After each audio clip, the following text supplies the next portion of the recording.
উত্তর দিনাজপুর জেলার করণদিঘি ব্লকে আইএনটিটিইউসির উদ্যোগে ও ডাকে বিড়ি শ্রমিকদের মজুরি বৃদ্ধি সহ মোট 9 দফা দাবিতে একটি গণ ডেপুটেশন কর্মসূচি অনুষ্ঠিত হয়। মঙ্গলবার করণদিঘির রাহুল মঞ্চ থেকে বিডিও অফিস পর্যন্ত পদযাত্রা হয়। দাবিগুলির মধ্যে উল্লেখযোগ্য ছিল রায়গঞ্জে পিএফ অফিস স্থাপন, এনসিএলপি স্কুল পুনরায় চালু এবং মহিলা শ্রমিকদের স্বাস্থ্য পরিষেবার উন্নতি। শ্রমিকদের পিএফ এবং মজুরি বৃদ্ধির দাবিগুলি দ্রুত কার্যকর করার জন্য প্রশাসনের ওপর চাপ সৃষ্টি করা হয়। এদিনের কর্মসূচিতে উপস্থিত ছিলেন আইএনটিটিইউসির জেলা সভাপতি শেখর দাস, জেলা পরিষদের সভাধিপতি পম্পা পাল, করণদিঘি ব্লক সভাপতি একরামুল হক এবং অন্যান্য তৃণমূল নেতৃত্বরা। আজকে যে আপনারা ডেপুটেশন দিলেন কি কারণে বা কটি দাবি? আমাদের সভাধিপতি সাহেবরা আপনাদের বললেন, আমি কয়েকটা দাবি বলছি, কারণ এখন মানে সবাই আজ দেখেছেন প্রচণ্ড রোদ্দুর, সবাই বাড়ি যাবে, তাদেরকে পৌঁছে দিতে হবে গ্রামগঞ্জ থেকে এসেছে। আপনারা শুনেছেন প্রায় 20,000-এর মতন আমাদের শ্রমিকরা এসেছে।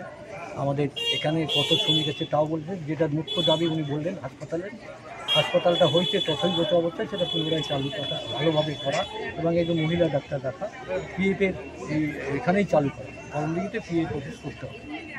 তো এইগুলোর ব্যাপার আছে। আর ব্যাপার আছে স্কুলগুলো, যেগুলো বিড়ি শ্রমিকের শিশুরা মানে বাচ্চারা যেন পড়াশোনা করতে পারে, তার জন্য গভর্নমেন্ট করেছে, সেই আজও আছে। কিন্তু আমাদের এই উত্তর দিনাজপুর জেলায় করণদিঘি ব্লকে স্কুল আছে প্রায় 70টার উপরে, কিন্তু আমরা দেখতে পাচ্ছি তার টিচারও নাই, অথচ কে বা কারা তার অ্যাকাউন্টে টাকা তুলে নিয়ে চলে যাচ্ছে। আমার কাছে খবর আছে, আমরা ঠিক পরবর্তীতে সভাধিপতির কাছে বলবো ইনকোয়ারি করতে, তো সেটা বন্ধ করা এবং স্কুলগুলো চালু করা। তাহলে তাদের যে ছেলেপেলেগুলো পড়াশোনার দিদি এত করেছে, উন্নতি করেছে মানুষের পড়াশোনার ক্ষেত্রে, শিক্ষার ক্ষেত্রে, তারাও যেন বঞ্চিত নয়। তাদের যে ঘরটা দেওয়া হতো সেই ঘরের টাকাটা বন্ধ করেছে, তবুও দিদি কিন্তু 60% টাকা দিদি দিচ্ছে। ইলেকট্রিকের লাইন বিনা পয়সায় দেওয়ার কথা, তাদের খতিয়ান দিলে পরে তারা দেবে, সেটা বন্ধ করে দিয়েছে আমাদের মাননীয় মুখ্যমন্ত্রী, সেগুলোও চালু করছে। তো যাই হোক, এই সমস্ত বিভিন্ন আরও কিছু দাবি আছে। আমাদের সভাধিপতি সাহেব এবং আমার বিধায়ক সাহেব, এখানকার বিধায়ক আজকে একটু অধিবেশনে আছে কলকাতায়, ফলে উনি আসতে পারেননি। সভাধিপতি সাহেব আপনাদের বিস্তারিত বললেন।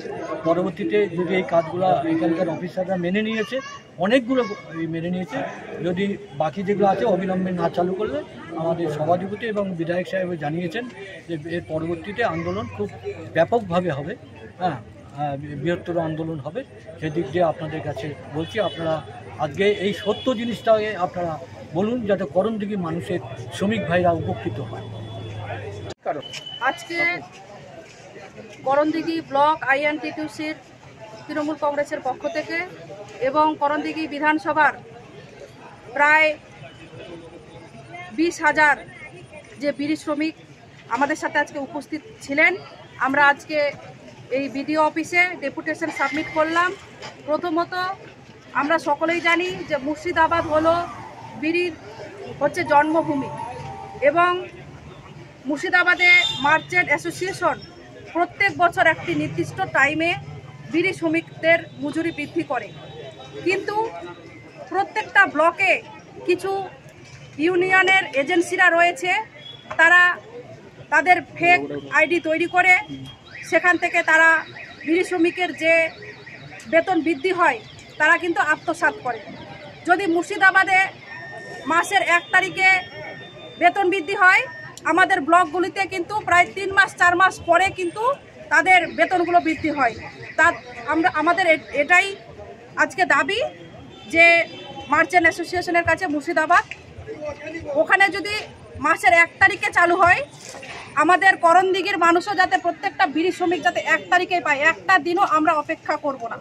আর একটা দাবি যে আমাদের উত্তর দিনাজপুর জেলায় প্রায় 1,60,000 বিড়ি শ্রমিক তারা কাজ করছেন এবং আমাদের করণদিঘি ব্লকে সবথেকে বেশি বিড়ি শ্রমিক রয়েছে। আমাদের প্রায় 90,000-এরও বেশি এখানে মা বোনেরা তাদের নিজের সংসার সামলে তারা বাড়িতে বসে বিড়ি বাঁধার কাজ করেন এবং সেই ক্ষেত্রে আমরা দেখেছি যেহেতু বিড়ি তামাক জাতীয় দ্রব্য দিয়ে তারা তৈরি করে, অনেক মা বোনেদের শ্বাসকষ্ট থেকে শুরু করে টিবি রোগ হয়, কাশি হয়। তার জন্য আমরা চাই যে করণদিঘি বিধানসভার অন্তর্গত দমনাতে যাতে একটা হেলথ সেন্টার হয়, সাব সেন্টার হয়, সেখানে যাতে মহিলা চিকিৎসক নিয়োগ করা হয় মহিলাদের ট্রিটমেন্টের জন্য। আর আমাদের এখানে আইএনটিটিউসির জেলার প্রেসিডেন্ট রয়েছেন, বা পরে আমাদের যতগুলো দাবি রয়েছে 9 রকমের দাবি নিয়ে আমরা আজকে ডেপুটেশন সাবমিট করলাম করণদিঘির বিডিও সাহেবের কাছে, উনি বলবেন। Wait. So this was your wedding look. Oh my god, Tammy, you look pretty. Dhaka থেকে যখন আইছিলাম এ হগল আমার মা আমারে পরায় দিছিল। It's so authentic, Tammy. I will go for this look. But what about my goina? সাদা রঙের রুমালটিতে গোলাপি রঙের কাজ, সব মিলিয়ে দারুণ হবে নতুন কনের সাজ। আমার গয়না আমার শ্রী ঢাকা জুয়েলার্স, আভিজাত্যের গয়না। সব মাই চায় মেয়েকে রাজরানীর মতন সাজাতে, সাজিয়ে তুলতে চায় সোনার গয়নায়।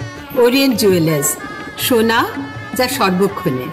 ছোট ছোট অনুভূতি, স্মৃতিগুলো থেকে যায় সব সময় আদরে। কুকু কুকু কিরে হলো? আসছি। লকডাউন সময় তো হয়ে এলো।